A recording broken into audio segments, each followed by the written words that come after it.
vocês. Alguém me responde por voz. Sim, dá pra te ver ainda. Tá. Então, estão vendo aí direitinho o slide?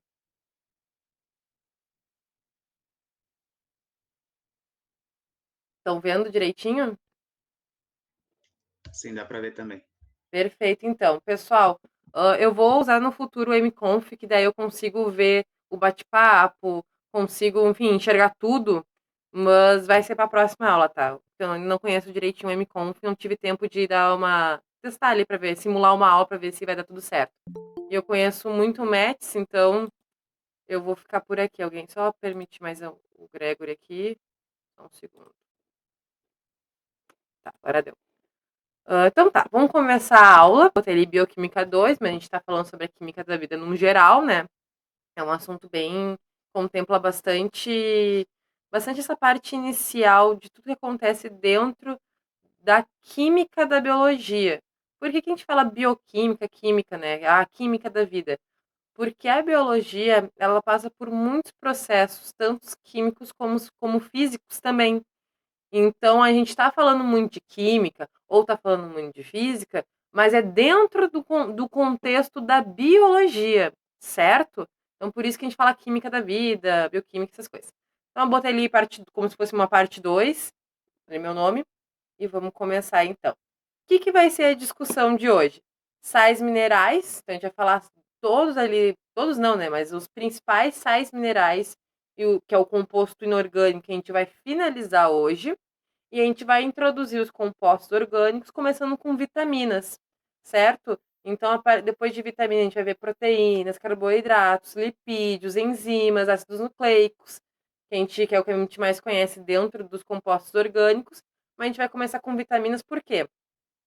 Tanto sais minerais quanto vitaminas são processos bem semelhantes. É o mesmo? Não é. São semelhantes, certo? Então, para ficar melhor o processo da aprendizagem, entendimento sobre esses conteúdos, eu achei bacana trazer eles juntinhos por terem um desenvolvimento semelhante. Então tá, sais minerais são micronutrientes. Como assim? É um nutriente muito pequeno, se eu comer em pouca quantidade eu vou ter pouco, se eu comer muito eu vou ter bastante? Não, tá? Não é isso. O que significa um micronutriente? Significa que eu tenho um ativador do que eu já tenho dentro do meu corpo. Exemplo, cálcio. A gente tem cálcio no nosso corpo, só que a gente precisa ter ele não só em mais quantidade, como também ativando esses cálcios ou carbonatos de fosfato ali de cálcio, carbonato de cálcio, eu ia falar na verdade, como também carbonato de cálcio, para que a gente consiga ativar as propriedades e que ele atue no nosso corpo, certo? Então, micronutrientes, que são esses sais minerais, não é que a gente precisa trazer eles para o nosso corpo, porque às vezes a gente come algumas coisas, né? Consome certos tipos de alimento que a gente não tem realmente no corpo. Ah, como assim? Algo estranho? Não. A gente não consegue fabricá-lo, logo a gente precisa de alicerces para a gente consiga ter um processo biológico, um fator metabólico eficaz, certo? Mas no caso dos sais minerais, que são os micronutrientes, não se aplica. É o que a gente já tem no nosso corpo, como se fosse excitado, como se fosse congruente, para que a gente tenha um ótimo desempenho metabólico, certo?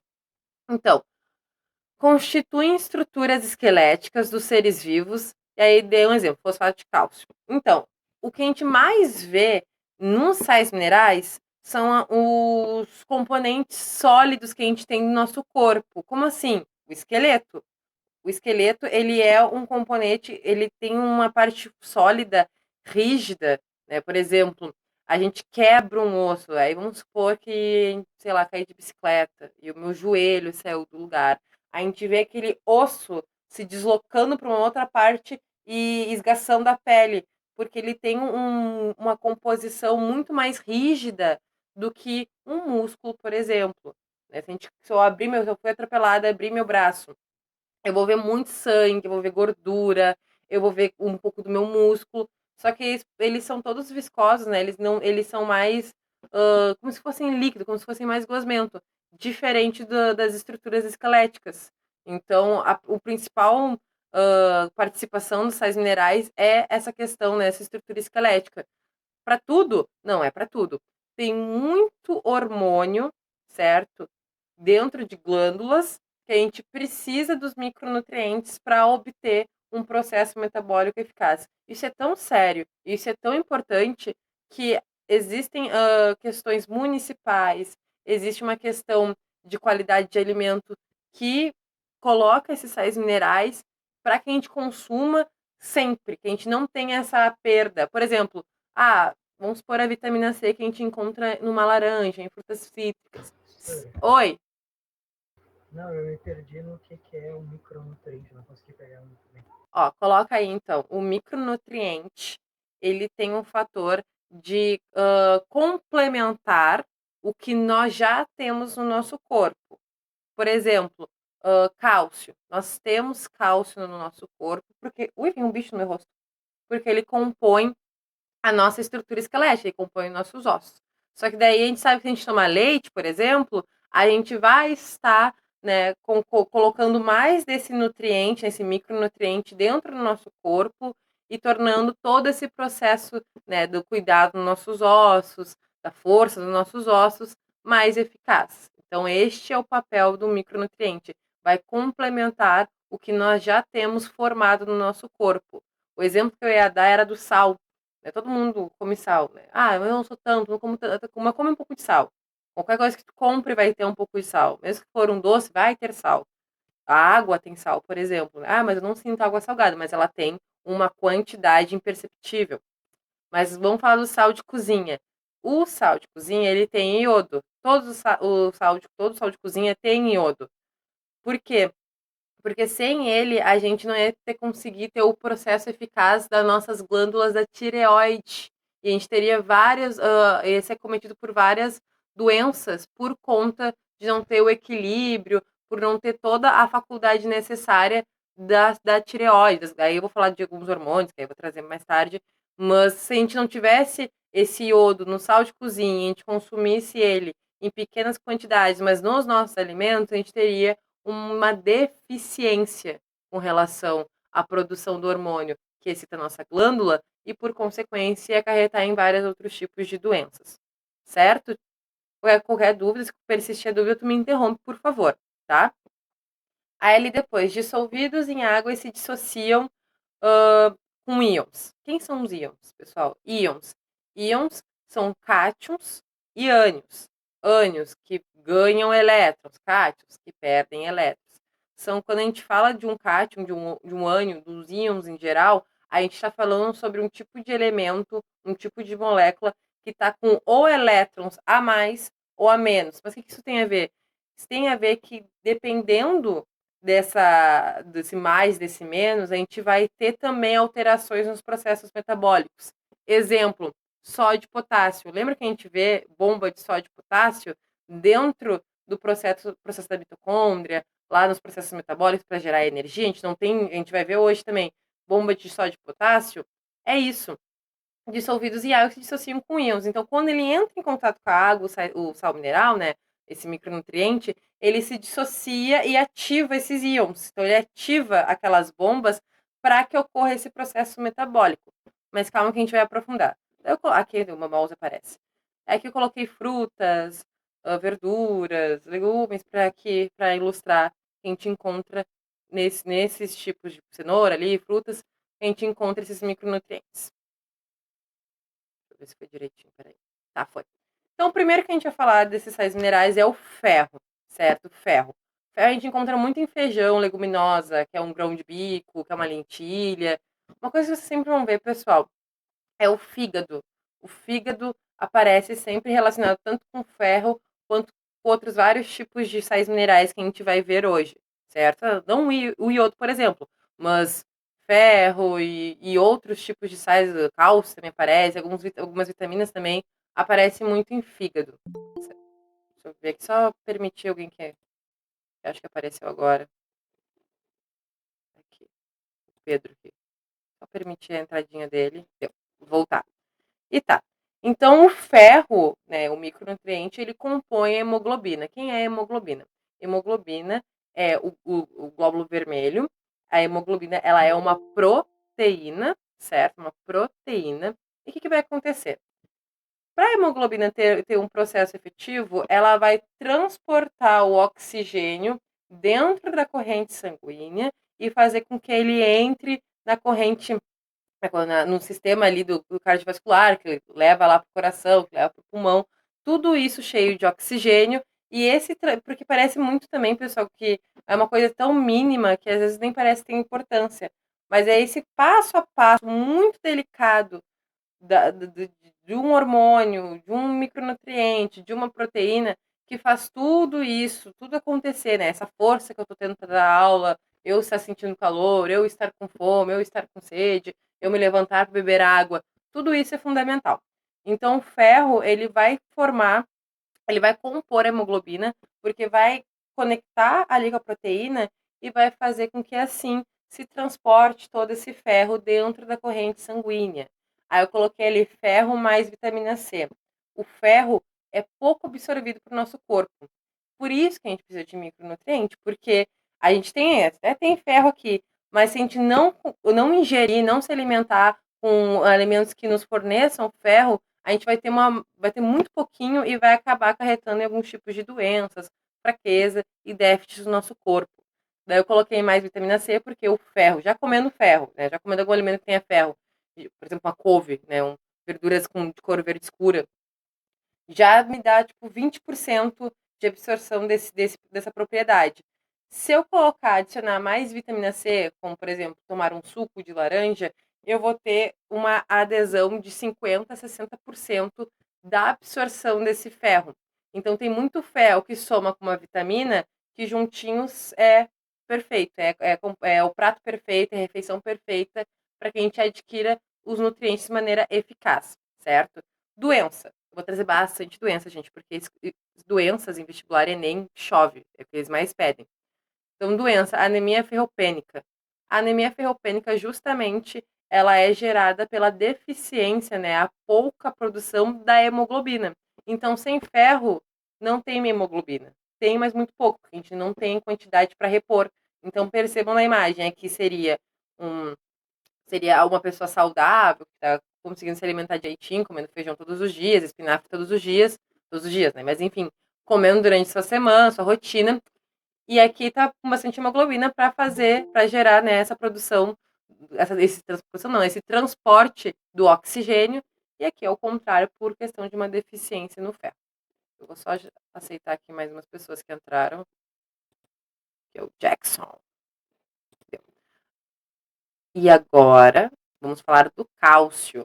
Eu dei o exemplo do leite porque é o mais famoso e aparece. Eu encontrei uma questão da URGS, que eu deixei no final, da URGS de 2015, sobre vitaminas, não é nem de cálcio, é de vitaminas. Eu vi que também cai leite, cai essas coisas, mas eu quis trazer mais vegetais e frutinhas para mostrar que a gente encontra muito no reino vegetal tanto esses micronutrientes quanto as vitaminas, tá? Então, aqui tem aqui um brócolis, uma couve, gente, castanha. Como um castanha. Ah, eu não gosto, faça um jeito que tu goste. Põe num molho pesto, lá que bate amendoim, castanha, pará, castanha do caju, faz creme, pra botar ali no estrogonofe, dá super certo, já fiz. Tem muita propriedade, tanto de gordura que a gente precisa, quanto de micronutrientes e de vitaminas não, micronutrientes e gorduras que a gente precisa ter no nosso corpo. Então aqui tem amêndoas, aqui tem o feijão, aqui tem, na verdade não sei o que é isso, mas deve ser um tipo de amendoim. Aqui feijão branco. Precisam consumir isso, pessoal, colocar isso na rotina de vocês. Aí o cálcio, força nos ossos, contração muscular e coagulação sanguínea, certo? Para ativar a coagulação sanguínea junto com o cálcio, é bom ter algum elemento de vitamina K. Chuchu tem vitamina K. Então é muito bom para coagulação sanguínea. Então, mas o principal do cálcio é a questão do osso, contração muscular, a questão do movimento. O movimento no nosso corpo é muito influenciável pela adesão do cálcio, certo? Botei ali café mais leite. Como assim, prof? Por que café mais leite? Café tem cálcio? Então, a gente toma o café e o café, ele de certa forma, ele acaba, por exemplo, assim, quando tu almoça e toma um café logo em seguida para estudar, trabalhar, ele acaba tirando um pouco da aderência da absorção desses nutrientes. Somado com leite, piora.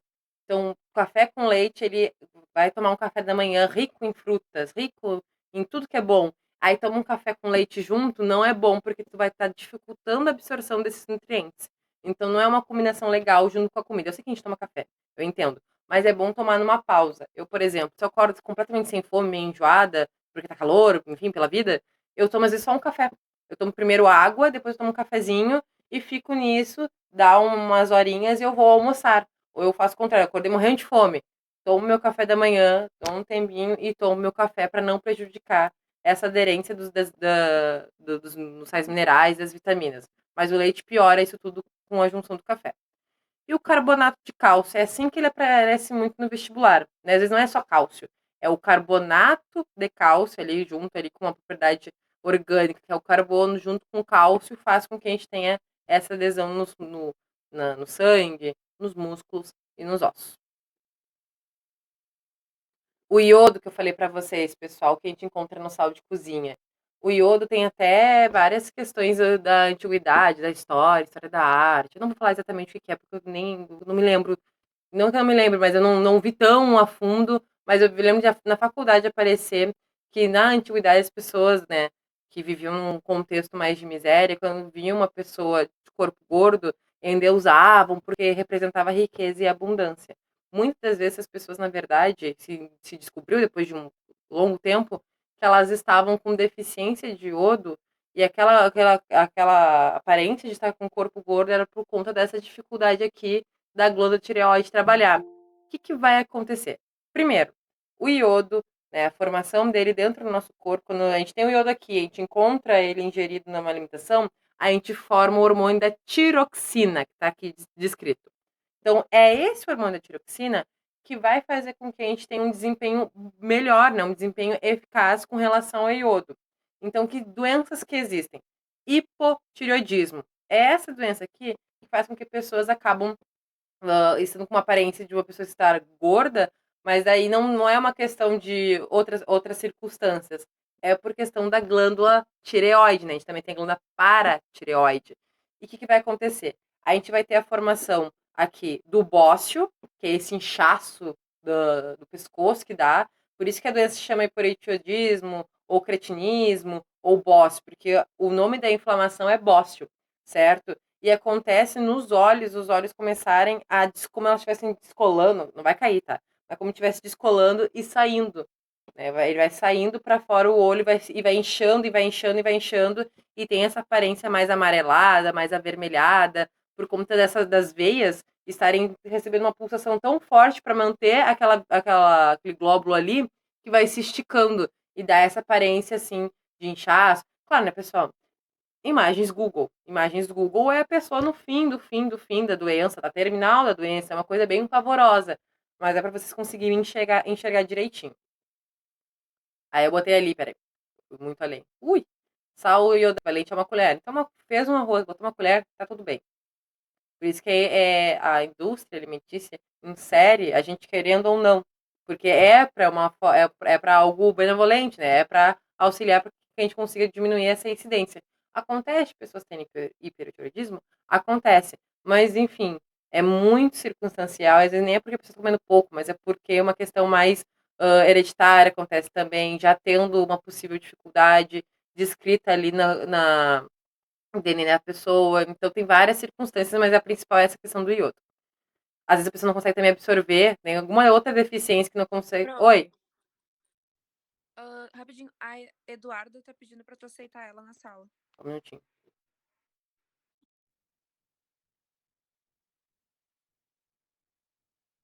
Ué, não apareceu nada aqui pra mim.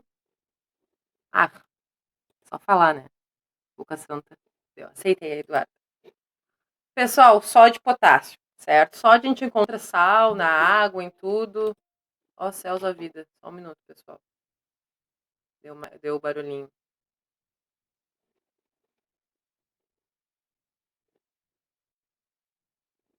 Eu tive a impressão que tinha dado barulhinho de pedir.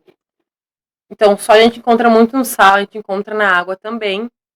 Né, uma fonte, né, que a gente sempre vai ter, que vai ser no sal, né, que é o sódio. Potássio, eu botei ali a forma da banana. Tem outros lugares que a gente pode encontrar, mas principalmente na banana. E o que acontece com o sódio e potássio? Eles são muito importantes para a nossa alimentação, micronutrientes, sais principais, por conta da osmorregulação. O que é isso? É o controle que a gente tem intra, né, celular, esse celular também, mas intracelular na questão da célula, na região entre membrana que está aqui discriminado. Essa parte é muito delicada porque se precisa ter um equilíbrio entre a água e o soluto que vai ter. Lembram do solvente e do soluto? Entre uma propriedade e a água, a gente precisa de um equilíbrio. Eles não podem estar assim misturados, e mais água e mais soluto. Não dá, tem que ter um equilíbrio. A osmorregulação faz com que isso aconteça para que a gente encontre o quê? A homeostase. O que é a homeostase? É o equilíbrio físico-químico do corpo, das células, dos sistemas, dos hormônios. Tudo isso se precisa encontrar o fator homeostático, tá? Com H, homeostático. Quem quer falar? Oi. Camila, eu acho que tem gente querendo entrar. Ai, gente. Deixa eu ver.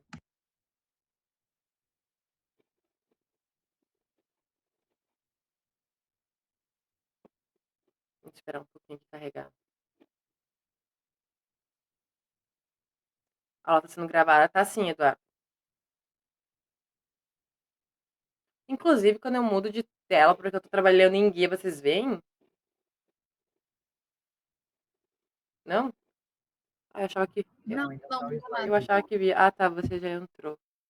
Tá, então já entraram aqui então, tá, pessoal? Ó, o Gregory aqui até um kkk meteu aqui. Tá tranquilo então. Tá, vou voltar aqui então pra gente também, já é 7h38, eu tenho que liberar vocês pertinho das 8 pra física, se não me engano, né? Tem ainda o terceiro período. Certo. Então, a osmorregulação a partir do sódio e do potássio. O potássio são melhores amigos, tá? Estão sempre assim, um atrás do outro, sempre juntinhos, tá? Então, sempre vocês vão encontrar ali, não sei o que, barará, sais minerais, sódio e potássio. Com relação, né, à osmorregulação, que eu falei da homeostase, e ali a gente tem impulsos nervosos do corpo. O que acontece? Existe uma questão que é endócrina e exócrina, né, exo, fora, endo, dentro, e esse ócrina que eu tô falando é os fatores hormonais, certo? O que vai acontecer? Para eu poder estar falando com vocês, não é só tipo, meu cérebro mandou eu falar, eu estou falando e gesticulando, etc. Antes de tudo isso, dele mandar eu falar e gesticular e me lembrar do conteúdo que eu tenho que trazer para vocês, existe uma comunicação dentro do nosso corpo, que a gente vê muito em fisiologia. Então, essas questões de ter bomba de sódio de potássio, de ter toda essa questão dos impulsos nervosos que a gente está comentando, precisa se ser comunicado. Então, percebam aqui nessa imagem, aqui o fluido extracelular e aqui o fluido intracelular citoplasmático. E aqui a gente tem ATP. Né? Então, aqui é uma região intermembrana, aqui, nessa parte aqui. E aqui a gente tem um ATP, né? A molécula, né? A moeda de energia. E a gente tem todo aqui o sódio, o potássio e essa comunicação, essa bomba que acontece para gerar nos impulsos nervosos do corpo. Justamente porque a partir dessa bomba de sódio e potássio, a gente comunica o corpo sobre seus impulsos nervosos, o que ele tem que fazer ou não. Não tudo, mas esses impulsos que a gente tem rápido, que a gente vê bem mais aprofundado em fisiologia, a gente precisa comunicar. Então, é a partir dessas relações que a gente comunica o nosso corpo de maneira celular para que isso aconteça, para a gente consiga falar, ou se assustar, e, enfim, entre mil outros exemplos que pode se ter. Flúor. Flúor a gente encontra na água, pessoal, também na parte de dente, mas principalmente na água, tá? Na água potável. Projeto.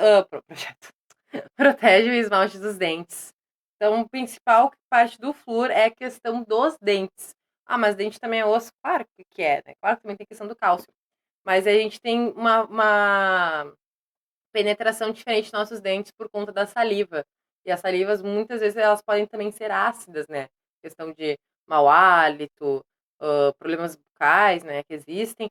A gente acaba tornando mais ácido, a gente tem que ter uma proteção, uma esmaltação sobre os nossos dentes, né? Que é os nossos ossos. E o que vai acontecer? Água fluoretada. Essa imagem aqui, eu não sei se vocês já foram na estação de tratamento de água ali no Demai, na Moinhos de Vento. O passeio, é claro, né? Porque se tu vai lá, tu só vê o jardim. Mas tu faz o passeio lá das escolas, das visitas, vocês chegam nessa parte aqui das piscinas, que são os campos. São as áreas de decantação, que é decantação ali, tratamento de água. Então a gente tem a parte a gente tem a água, ele decanta, ele desce, a parte mais pesada desce. Mas enfim, isso aí é uma matéria de química para tratamento de água. Botei essa imagem mais para ilustração mesmo, para dizer para vocês que toda água potável, o que é potável, prof? Eu me esqueci. Uma água potável, ela é uma água saudável e segura por consumo. Ela é incolor, inóspita, enfim, é água, não tem cheiro, não tem sabor, não tem gosto. Então, para a gente poder consumir essa água, ela tem que ter vários processos, principalmente da fluoretação. Então, o flúor sempre vai estar dentro da água e a gente vai consumir ele, querendo ou não, né? Na água. Então, foi só uma imagem mais ilustrativa. Fósforo, importantíssimo fósforo, pessoal. Assim como bomba de sódio e potássio, que atuam diretamente na questão da mitocôndria ali, do processo metabólico. Fósforo, pessoal, o que vai acontecer? Manutenção e estrutura dos ossos, certo? Como isso vai acontecer? Trifosfato de adenosina, ou adenosina trifosfato, que é a nossa moeda energética. Olha só, aqui eu tenho um grupo fosfato, certo? Aqui o fósforo e o oxigênio. Quem é a ribose? Quem é essa molécula? Quem é a ribose? Não é o açúcar da RNA? É, né? E aqui eu tenho a adenina. Quem é a adenina? A adenina é uma das bases, né, entre as 4 bases nitrogenadas que a gente encontra no DNA e no RNA, que ali é a citosina, guanina, tirosina. A gente tem aqui a adenina. Essa reação aqui, a gente precisa da ingestão do fósforo para que a gente consiga esse grupo fosfato encontrar essa base nitrogenada, encontrar o açúcar do RNA, para que a gente tenha a estrutura. É a partir daí que a gente tem a estrutura, não é a moeda energética, é a sua estrutura na adesina trifosfato, que é a nossa moeda energética, que é o protagonista em processos metabólicos que a gente vai ver ainda além. Certo? Então, o fósforo ele tem função primordial nessa questão aqui metabólica sobre a estrutura dos ossos e a estrutura da moeda energética. Vitaminas, pessoal. O horário tá bom. Vitaminas. Chegamos nas vitaminas. São nutrientes essenciais para a regulação do metabolismo. Então, diferentemente dos sais minerais, lembra que eu falei que eles têm processos semelhantes, mas não iguais? O micronutriente, ele é alicerce para a ativação do que a gente já tem no nosso corpo. Show! Só que as vitaminas, elas são essenciais para que a gente consiga regular o metabolismo. Então, tudo que a gente tem de vitamina que a gente encontra na grande gama de frutas que a gente precisa ter para regular, para manter o equilíbrio ali, a regulação dos processos metabólicos, certo?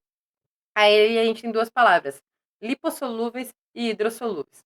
Lipossolúveis significa que são vitaminas que ficam armazenadas na gordura do nosso corpo, né? Lipídio, já vai lá para fígado, né? A gente encontra muito no fígado isso, essas questões dessas gorduras ali no pâncreas. E ali a gente vai ter a concentração, o armazenamento da vitamina A, D, E e K, certo? Depois a gente tem as vitaminas hidrossolúveis, que são que quando a gente entra em contato com o nosso organismo, se dissolvem na água que tem dentro da gente, é claro, né? Então elas se dissolvem. Então elas são solubilizadas, no caso. A gente tem todas do complexo B, então todas as vitaminas do complexo B são hidrossolúveis, que vai de 1 a Z, de 1 a 12, né? Tanto desde a vitamina B1 até a vitamina B12. E a gente tem a vitamina C, lá a famosinha do suco de laranja, e uma vitamina P. Então aqui eu botei uma imagem aqui das vitaminas. Então, a vitamina D, né, a calciferol, né, aí são os nomes, né, percebam o seguinte, nomenclatura, né, calciferol, UOL. O que é o UOL em conteúdo, em composto orgânico? O UOL não é álcool, lembram do álcool? Então aqui, ó, a gente tem aqui o ferol, né? Então percebam que as vitaminas lipossolúveis que a gente vai ver, pulei o A, agora que eu fui ver, retinol. Eu tava achando, eu li D, eu fiquei, mas era antes. Então as vitaminas que a gente sabe que são lipossolúveis, elas terminam com OL. E a gente vai ver que quando eu for mudar, eu não vou avisar que é lipossolúvel, quando eu for, não vou avisar, não vai estar discriminado. Quando eu for mudar a palavrinha ali da propriedade da vitamina, do hormônio da vitamina, que não é vai ser retinol, vai ser outro nome de hormônio, muda a nomenclatura da palavra, porque a gente está falando de um outro tipo de propriedade. Então, retinol aqui na vitamina A. Vitamina A fornece beta-caroteno, que a gente encontra em tudo que é laranja. Então, cenoura, alguns tipos de batata doce. Tem também a super batata doce, que apareceu há um tempo atrás, que era uma combinação da batata rosa com a batata doce unidas, virar um super batatão laranja, que era como é que fala? A oferta maior de beta-caroteno, que se a pessoa estava com algum problema, se ela comesse aquela batata ia tudo certo. Nunca vi para vender. Mas ela tem a cenoura também, laranja. A laranja em si só também tem. Então, ela faz a manutenção do tecido epitelial, certo? Então, todo o tecido epitelial que a gente tem, né, vai ter a manutenção, vai ter a excitação dele. E que doenças que acometem pela deficiência da vitamina A? É a doença da cegueira noturna e o xeroftalmia. O que é xeroftalmia? A xeroftalmia, ela é um ressecamento das vistas dos olhos. Então, os olhos ficam mais amarelados, ficam secos, dói para piscar e a pessoa começa a ter uma visão mais nubladinha. Então, se acontecer isso, pessoa que foi mesmo, eu fui falando e fui me lembrando, um pai de um amigo que tem 80 anos, ele estava com deficiência, os olhos dele estavam todo ressecado e esse meu amigo tinha toda hora ficar pingando um colírio para que ele conseguisse piscar, porque a pessoa não consegue piscar porque está muito seco. E a cegueira noturna. Cegueira noturna, ela é muito famosa, tanto em vestibular, porque ela tem história. Enem vestibular ama pegar uma doença que tem um contexto histórico. 300 anos atrás, lá no tempo das guerras, lá as crianças asiáticas ali, pega ali Vietnã mais ou menos, elas sofriam muito de cegueira noturna, por ter uma deficiência da vitamina A, mas porque elas não incluíam na sua alimentação a vitamina A, certo? No caso, alguns tipos de tubérculos, como cenoura e batatas. O que acontecia? Elas só consumiam arroz. Então começou a ter uma grande incidência de crianças com cegueira noturna.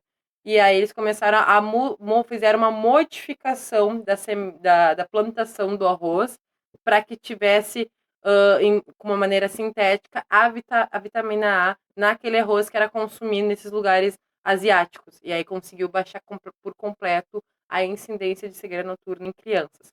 Gente, doença, a gente pode também chamar de avitaminose, né? De doenças provenientes da deficiência da vitamina, acontece muito em criança. A gente vai ver que direto que é criança que fica com essas doenças porque dificulta o desenvolvimento. Então, a cegueira noturna aqui é um branquinho que fica no olho e a criança não consegue enxergar à noite. Tinha uma imagem, mas acho que eu tirei ela da criança. Pessoal, vitamina D, calciferol. Então, a gente consegue vitamina D através do sol, toma um pouquinho ali de sol, a gente sintetiza essa vitamina e transporta para o cálcio. Encontra com cálcio, felicidade na estrutura óssea. O que acontece pela deficiência da vitamina D? Ractismo. Ractismo era um termo usado até para bullying antigamente, para chamar o coleguinha lá de magricela e tudo mais. Mas não tem nada a ver, não tem nada a ver com magreza. É uma deficiência na formação dos ossos inferiores. Estão vendo a imagem aqui? As crianças com as pernazinhas, elas estão para dentro. E isso é um exemplo de ractismo.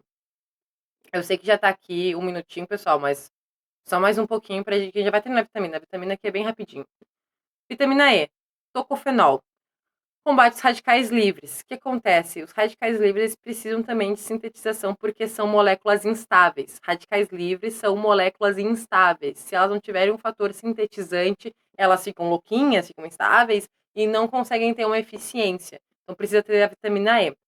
Doenças, esterilidade. A vitamina E propicia a formação dos espermatozoides, certo? Então a sua deficiência causa o quê? Não produção dos espermatozoides. Vitamina C, gente, vitamina C chove em vestibular porque tem uma doença linkada com fator histórico, pessoal. Quem nunca? Eu vi isso nos livros didáticos na época do fundamental e eu ficava chocada com essa doença. Mas peraí, o que é vitamina C? Olha aqui que mudou, ó, saímos de, vitamina E de tocofenol para ácido ascórbico, falar errado, ascórbico. Agora a gente vai ver o ácido fólico, o ácido nitínico, a gente vai ver vários tipos de ácidos, porque a gente entrou em vitaminas hidrossolúveis. Mudamos agora. Então, forma o colágeno, constitui a gengiva e o revestimento do epitélio, certo? Então, ó, formação de tecido é muito vinculada à questão das vitaminas. O que vai acontecer? Doença escorbuto. A doença do escorbuto afetava, em sua maioria, os marinheiros, né, que faziam transporte de carga, aquela história de pirata. Filme de pirata, sempre os dentes são horríveis, é uma coisa nojenta, assim, é tudo cheio de ferida, não tem, é só gengiva morta e uns dentinhos, assim, quando a gente vê filme de pirata, sempre é podre. Por quê? Porque muitos desses marinheiros que viviam meses em mar, eles só comiam carne crua, não tinham outras fontes de alimento, algo que levava ali dentro do barco. Então eles comiam carne crua. Logo, eles não tinham nenhum acesso à vitamina C, que a gente encontra nos cítricos, que é laranja, limão e outros. Então percebam que nessa imagem, essa pintura, né, antiga, é aqui, ó, é um carinha aqui com um cesto de frutas, né? E aqui é uma pessoa acometida e esse deve ser um médico. Ele tá com a laranja assim na boca dele, para com que ele consiga constituir gengibre, porque isso aqui tudo também é tecido, né, pessoal? A gente precisa formar, a gente precisa gerar esse tecido. E aqui é uma foto de alguma criança que ficou com escorbuto, né? E olha aqui, cheia de. Eu tô passando o mouse, tá? Por isso que eu tô falando, olha aqui. Cheia de feridinha, toda machucada, toda inchada. Opa! Para finalizar vitaminas e eu liberar vocês, vitaminas do complexo B, certo? Vou falar de 1 a 12? É claro que não, eu vou falar as principais. Que as vitaminas do complexo B agem? Na respiração celular, que é a produção de energia e ATP. Ó, aí, ó, sais minerais e vitaminas se encontrando e vivendo um lindo amor. É aqui agora que a gente vai ter total foco só em moeda energética por conta das vitaminas do complexo B. Por isso que existem muita na farmácia vendendo coisinha de vitamina do complexo B, porque sem as vitaminas do complexo B, a gente entra em fadiga. O que é fadiga? Cansaço, falta de apetite, muito, muito cansaço, que a gente não consiga mais se locomover, acaba emagrecendo, enfim, vai definhando. Então, respiração celular, produção de energia, doenças, beriberi.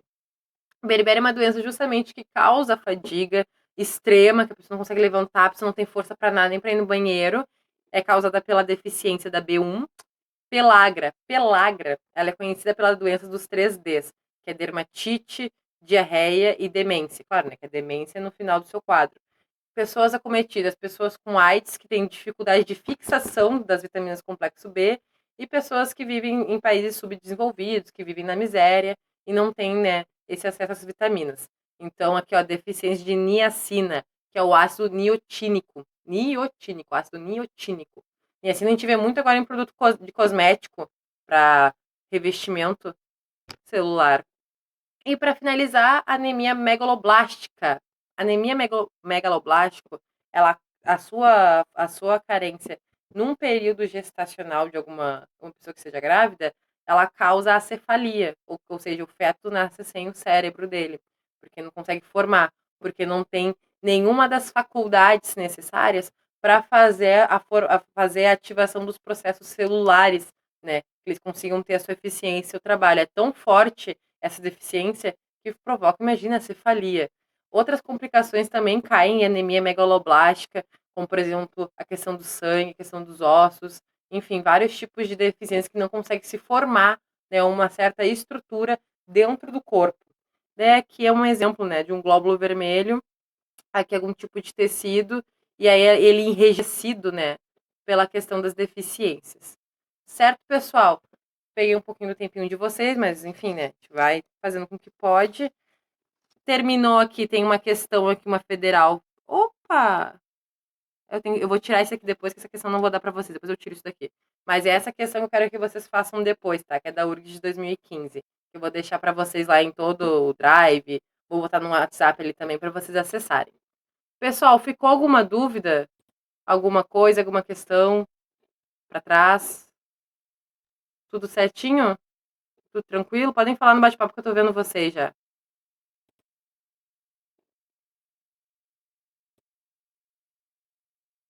Alô, alô? Vou parar a gravação aqui.